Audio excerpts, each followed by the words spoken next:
Hi, this is Dr. Mark Hyman. Welcome to my weekly house call, your chance to ask me your questions. And this week's question is, Dr. Hyman, if you got diagnosed with cancer, what would you do? Well, unfortunately, I've had a lot of time to think about this because I've seen a lot of cancer in my life, both in my family and in my patients. And what's striking to me is that we have it all wrong when we think about cancer. We are great at treating it by cutting it and burning it and poisoning it. That's drugs, radiation, and surgery. But there's a whole other way of thinking about it, which is how do you actually treat the cause? How do you treat the soil, the conditions in which the cancer grew? In fact, most medicine doesn't focus on that. It doesn't focus on how do we create a healthy soil. But as a functional medicine doctor, I think of myself as a soil farmer. Regular medicine is sort of like industrial agriculture where you're putting chemicals and all sorts of things on the plants to try to get them to not die, right? Herbicides, pesticides, chemicals. An organic farmer is a soil farmer, and they create a healthy soil, and then disease can't come, pests can't come, weeds can't come. That's what we do in functional medicine. So we have to rethink cancer. Yes, we're still going to need surgery and chemo and radiation, but we can combine that with the other side of the picture, which is a powerful new approach that doesn't necessarily make cancer a death sentence. So yes, some cancers will take our friends and our loved ones and our family, but there's a lot we can do to deal with cancer in a very new way by dealing with the soil. And what do I mean by that? Well, guess what? Cancer results from an imbalance in your system where your immune system can't fight off the tumor cells that are going. In fact, 17 million people are walking around with tumors and cancer in their body right now and don't know it.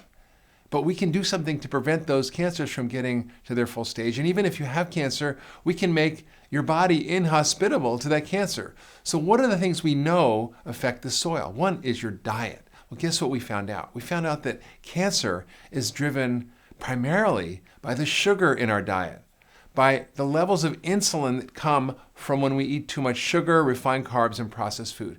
And that American diet, that highly sugary processed diet, the 152 pounds of sugar, 146 pounds of flour, those are what drive cancer. It's like putting gasoline on a fire. So having a low sugar, low glycemic, low refined carb diet is really critical. The second thing is lots of phytonutrients. Most Americans don't eat 5 to 9 servings of fruits and vegetables a day, but in those plants are all the protective chemicals that work against cancer, like the curcumin and resveratrol and the polyphenols and anthocyanidins, all sorts of big fancy names that are chemicals in your plants that are in dark pigmented colored fluids that help your body heal and repair. And then there's other things you can do. Your gut. In fact, keeping a healthy gut is critical. We know now that your cancers can often originate in your gut, not just colon cancer, but I'm working at Cleveland Clinic and I met with one of the top cancer researchers who's looking at the gut microbiome and its effect on breast cancer, on prostate cancer, on all sorts of cancers because of the gut flora. So we can learn to tend our inner garden by eating lots of fiber and prebiotics and probiotics, by avoiding foods that are inflammatory. Very powerful strategies, fixing your gut. Also detoxifying. Besides our diet, environmental toxins are probably the biggest driver of cancer. Pesticides, chemicals, heavy metals, flame retardants, it's everywhere. So what can you do? You can live clean and green. And I've written a lot about how to do this in many of my books and programs, but it's essentially reducing your exposure to environmental toxins by having safe house cleaning products, safe body care products, eating organic when you can, having sustainable products, filtering your water, very simple strategies that you can learn about. I'm on the board of the Environmental Working Group, ewg.org, and they have all sorts of amazing databases and resources for all of these things, how to have clean household products, skincare products, and more.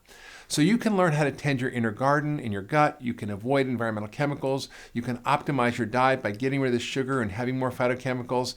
And you can also look at your thinking, because as my friend Chris Carr calls it, your stinking thinking also has an impact. Your immune system is listening to your thoughts.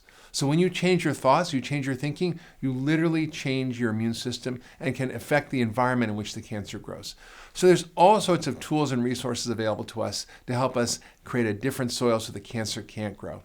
But there's also something amazing that's happening. Our thinking about cancer is really changing. The science is changing. It really hasn't changed much in 50 years, but now it is, where we're understanding the unique genetics of cancer and how even if you have the same name of a cancer, let's say 2 people with breast cancer or colon cancer, looks the same. In fact, they may be very different actors when it comes to their individual genetics and how they perform.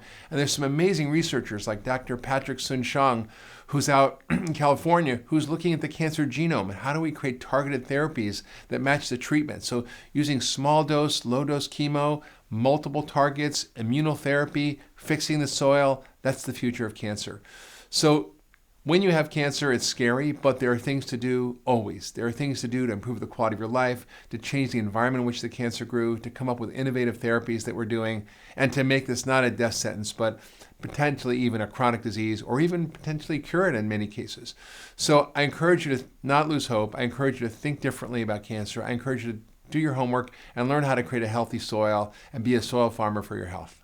So I encourage you, if you enjoyed this video, share it with your friends, share it on Facebook and Twitter, send us your questions at drhyman.com. So next week, I may answer your question right here on the House Call.